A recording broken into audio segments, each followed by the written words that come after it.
Hi guys, dito ako ngayon kay Pres Jonas. So grabe ang tarik wala dito guys. Sigsag road, mas malupit pa sa Saudi. Grabing daan dito. Ito yung place niya sa parking area. Pupunta na kami sa taas guys. So andyan, mayroon siyang magsundo sa amin. Ayan. Tara guys, punta na tayo. Mamayang hapon, Ang ganda. Ito yung swimming pool ni Pres Jonas. Oh. Ayan. Wow. Ayan. Ito yung room. Meron sa taas, meron dito, meron dyan sa ilalim. Wow, ito yung room niya. Tapos, dyan sa baba, Ayan, meron din sa baba. may swimming pool. Ayan. Oh. Wow, amazing. Swimming pool. Ang ganda ng view dito guys. Oh. Wow. Sana yung Taal Volcano. Yun ba yung Taal Volcano, Pres, no? Yan, yun? Saan? Ayan ang Taal Volcano. Ito. Yes. Wow, lapit-lapit na namin sa Taal Volcano. Ayan, hindi yung maliit Oo, yan yung bala. Kasi doon Yung pumutok yan, eh paano? Yan, edi natakpan lahat ito. Pati Natakpan? oo, patay ang Bermuda grass. Ay, grabe. Ang ganda rito, no? Yung swimming pool, sarap maligo dyan, no? Galing. Diyan ako nag-exercise. Sarap naman. Tapos, yung may igloo house ako doon. Ano yan? Ang ganda ng loob niyan. Ano Igloo yan, igloo. Ano yung iglo? Parang igloo house ba? Dinesign ko na parang kwarto siya. May CR din yan. Kumpleto na, pwede ka Siguro, matulog dyan. Ay, naku, ang daming nakakagusto dyan. Oo. Nag-stay sila dyan. Pumunta dito si, si Rex? Sa Cagayan de Oro? Lahat sila. Paano sila nakarating dito? Ang tarik-tarik dito. May sasakyan sila. Di nag-convoy kami. Nagrabe. Natakot eh. Ay, naku, simple lang sa akin yun. Simple lang. Tapos, yung property ko, nabili ko pa hanggang doon, sir. Magkano naman bilhin mo nito? Piece by piece eh. Unang 1,000, second 1,000, third 1,000, tsaka isang 800. Ilan na lahat yun? 3,800. Wala Square meter? 3.8 square meter. Ito nabili ng doktor ng Asian Hospital to eh. Magkano lahat yun yung nabili mo? Ilang milyon? Yung first ko is 1.2, tapos yung second ko nasa 1.6 na. Tapos another 1.6, tapos yung huli ko 800. Yun. So pinarintahan mo na to kung may gustong pumunta. Nako, sa totoo lang, last year napabayaan ko eh dahil nga nag-president ako. Oo, yun nga. Pero this year, nakita ko yung potential eh.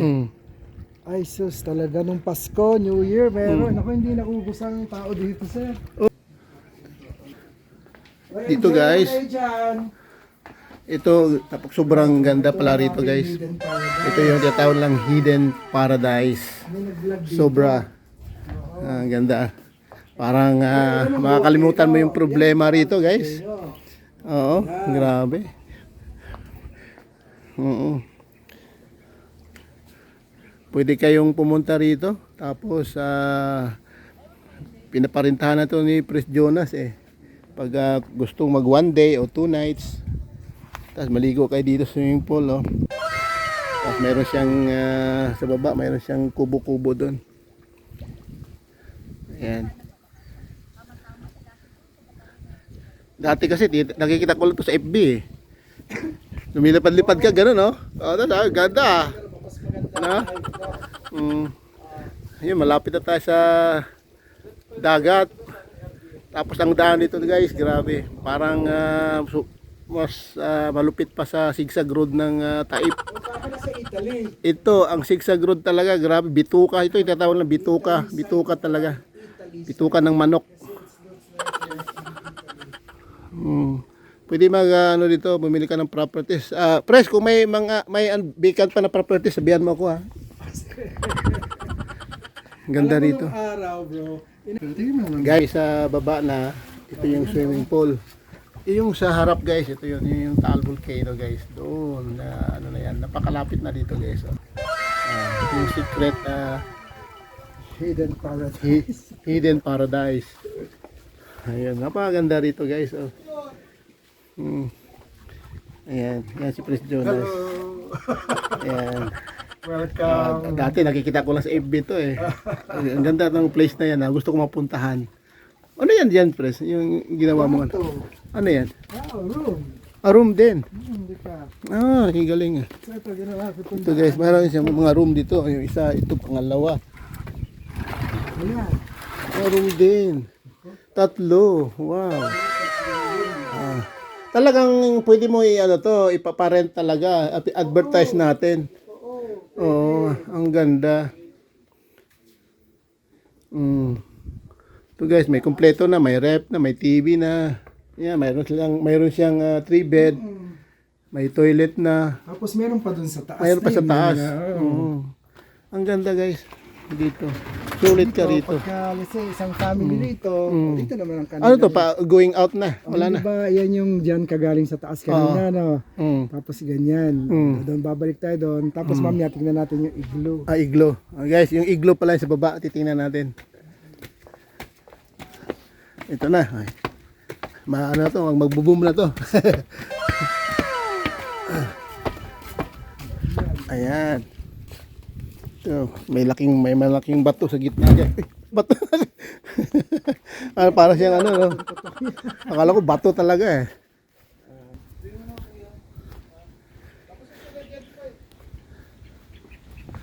Ayan. Ito yung piano. Ito yung piano, guys, oh. Tapos may dinner table. Ayan. Ayan, guys. Medyo igano na. Mga PSIM dyan, kung sinong gustong pumasyal, libre. Ito, may bayad daw to eh. Dito sa, naka-online to eh. Kung sinong pumasyal dito. Ayan.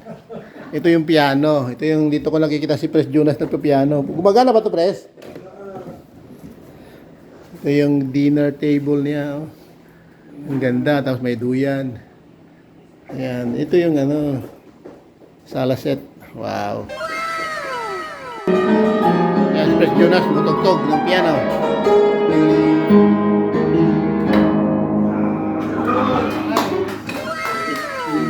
Ayan. Ito yung dining niya, guys. Ito yung piano. Diyan yung parang terrace niya. Ayan.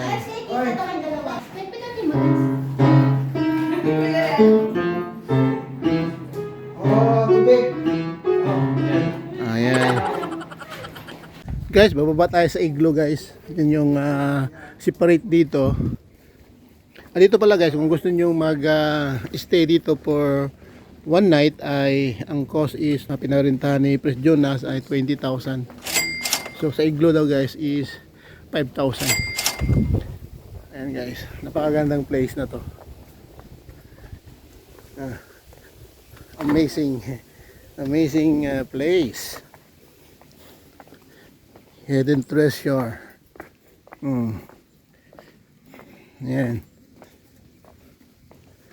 Ayan, may daan dyan. Sa baba. Ito papuntang igloo. Ayan, tingnan natin kung ano bang itsura ng igloo na yan. Ayan.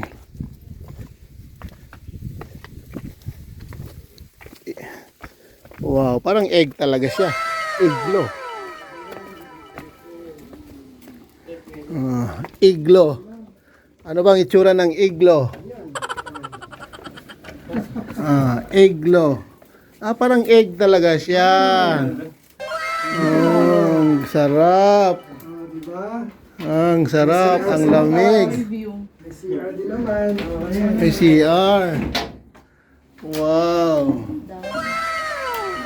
Ang sarap. Igloo. Yan, ganda ng view guys. So, dalawa ako, dalawa pa nito.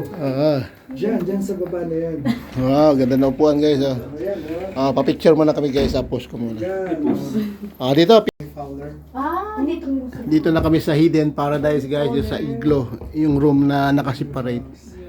Ayan guys. Ayan, kitang-kita. Abang nakaupo ka rito sa higaan, nakikita mo yung Taal Volcano sa harap. Wow. Tanggal ang problema mo rito guys. Wow. Ayan. Ayan sila, nakaupo. Hello. Hello. Hello.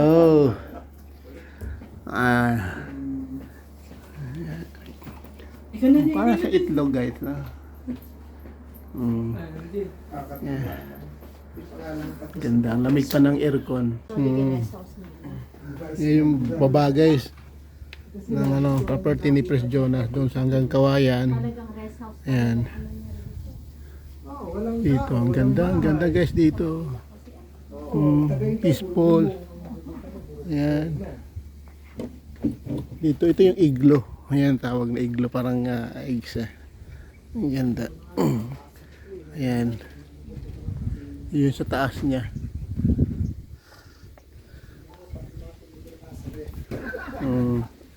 Yan po yung buong Taal po. Yung Taal Volcano, yun sa ito. Ayan guys. So nakita mo yun, Yung Taal Volcano. Ayan. Yung Taal Volcano. Yan ang crater. Hindi yung maliit. Akala ko kasi yung maliit no? Yung malaki pala. Sa Tagaytay kasi. Sa Tagaytay, parang yan yata makikita. Oo, kasi ang Tagaytay nasa right side po eh. Oo.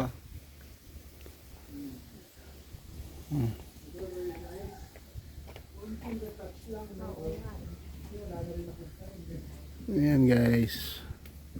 Pero yan, ako nag-paint yan. Parang gusto ko lang madali. Hidden treasure. Ito yung hidden treasure. MJ! Guys, ito yung baba na. Siguro pagkatapos nito bababa kami ulit doon. Doon daw ang room ni ni Pres Jonas sa baba pag pupunta dito. So daanan natin 'yun bago tayo umalis. Kuya, pasunan mo nga po dyan. So guys, dito na kayo sa baba. Ayan yung view guys. So, ang ganda guys. Amazing. Ito yung room nila Pres Jonas pag pumupunta guys. Dito. Welcome to the hidden treasure. Ayan, ganda. Tapos nagpagawa kami ng maliit na kitchen, hindi pa tapos. Dito kayo natutulog pag pumupunta kayo. Oo. Ayan, mayroong lamesa na, may corner set, may TV na, may higaan na, kompleto na guys. Ang Dito, problema ko CR. lang yung aircon. Parang ang aircon maliit. Kasi ang Ito yung CR. Kusina, may kusina na rin. hindi frequency inverter yata. Ha? So, medyo hindi kaya ng voltahe. Oo, parang maliit, malaki ito eh. Saka glass pa rin, mag-glass pa ang surrounding. Ayan, nakikita mo lahat oh. Di ba? Parang dito ka lagi nakikita kita. Oo. Na? Kasi nga, siyempre pagka wala na akong ginagawa, bahala na sila doon. Lalo sa mga gabi na. Ay, nako. So, sabi ko, dito na may mga anak ko, mag-iinuman din sa terrace. Kape-kape lang dito. Hindi, ayos na. Sabi ng wife ko, ayusin niya raw ang kitchen. O, bahala siya. Marami siyang gamit eh. Diba, look at the place, no? Meron siyang Tapos pinagawa ko artus itong, na itong nagiging parang kwarto nung caretaker. sa baba. Oo. Sa baba. Kung nung pumutok yung dito siya sa baba. Nung pumutok, actually, dati, maliit lang to. Dito na talaga yung caretaker. Pinalaki. Pinalaki lang. Kasi nga sabi ng wife ko, tuwing may guest, wala Wala kayo kami matutulog. puntahan. Sabi ko, di yung kwarto ni, yung kay Toto, ipapa-extend ko. So, so, ito ngayon ang kwarto niya sa ilalim na to. Tapos, ang ultimate plan ko sa vision ko, itong side na to, magkakaroon dito ng parang conference hall. Diyan sa baba. Ito, meron pang side eh. Ah. Sigurado sa likod pa. Mm. Ayun pa eh, oh. Ayun oh. Mayroon pa pala So rito. doon, ang bala ko talaga yan, kakaroon na doon na parang merong session hall sa babaw. Ah. Tapos yung ilalim, mga couple rooms for couples. Couple rooms. Dito area. O, halimbawa, may retreat. Tapos Pero yung area mo, hanggang dyan lang sa bakod. hanggang dyan lang, pababang ganon. Mm. Grabe, no? Pero na-discover mo to, pre, sa online lang ba? Oh, Online lang? oh, nakalagay. Do you like a place in Tagaytay? Oh, tapos? Adi sabi ko, parang gusto ko. Mm. Sabi ko, 1.2 million daw. Naku, wala akong 1.2 million. Sabi ko, pwede bang 500 square meter? So at least 600,000. Mm. Umayag. Ayaw. Noong umpisa ayaw eh. Ayaw, tapos? Kaya Pa- after paano mo another napao? year, Paano mo na pa? bumalik na naman. Oh. Do you like a place in Tagaytay? Hindi pa nabibili. Oh. Para sa akin talaga. Tapos, kinuha mo na. Eh sabi ko sa misis ko, halika tingnan natin, saan ba yan? Talisay na yan. Oh. So sabi ko, tinigdala ko ng 100,000. Oh. O di sabi ko, tingnan natin. Sabi niya, saan bang gusto niyo pa? Gusto ko yung ganyan ang view. Tapos sabi nung nag-aalok, sir, ito gusto niyo. Ganyan. O di 1.2 million. Tapos sabi ko, honestly 1.2 million ang starting. Pero dahil naging kaibigan ko, sir, wag mo na lang sasabihin sa iba, 900. Kaya yung first 1,000, 900,000 pesos. Mm. Na hindi ko Ilang kinush. ilang square meter na yan? 1,000. Laki na yun. Ha? Oo, pero ayaw yan pasabi nun na, kasi lahat bumili 1,200 per square meter.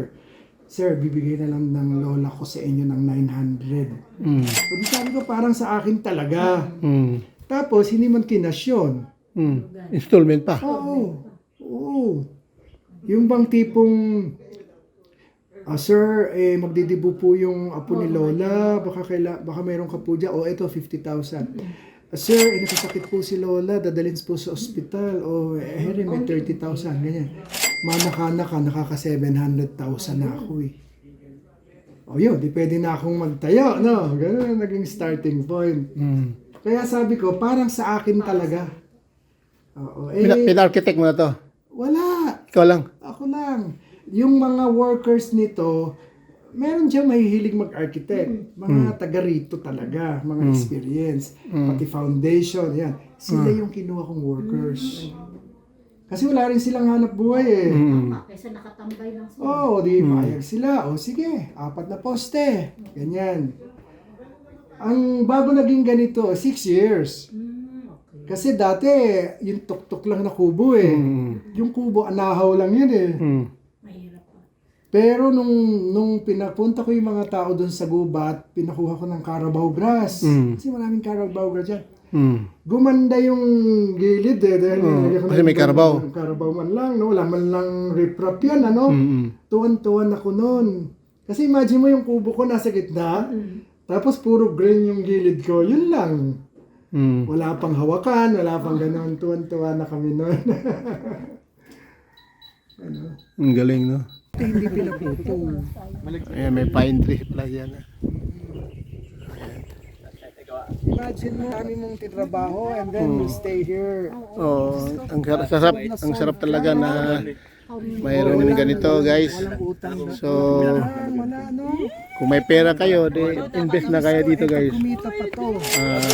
Maggawa kayo ng rest house, pwede mo paupahan. Katulad ni Pres Jonas, ginawa niya, paupahan niya to. At the same time, mayroon ka ring room dito. Ito yung room nila, hindi na pinapahan. Yung the rest is pinapapahan niya sa taas, doon, saka dito sa baba, pinapahan niya. Ayan. So, maganda rito, guys. Maganda magkaroon ka ng at least kahit maliit na lupa lang o 500 square meter o 1,000. Ayun, i-develop mo na lang. Ayan. Pres, thank you so much ha. Thank So say goodbye. See you next time ulit. Next time. Ang ganda ng rest house mo talaga. Super. Hidden ano yun? Hidden Paradise. Hidden Paradise. Totoo talaga, hidden paradise talaga. Hindi nga nila alam na. Akala mo wala dito kasi nga parang langit na eh. Pag mag-drive ka rito, zigzag road plus papunta rito paakyat, parang langit na talaga. Pagdating sa dulo, ayun, Yung kalsada, ganyan hidden lang eh. paradise. Akala mo wala na. Doon pala sa dulo ang masarap. Doon dulo makikita mo yung napakaganda ng nature. Wow. Okay, so hindi na kayo magtagal at yatid ko pa yung isang anakis ko sa Manila magre-review. Let's go. Okay. So yun lang, doon lang. Happy New Year sa lahat. Happy New Year! Happy New Year. So see you next vlog guys. Thank you. Di mo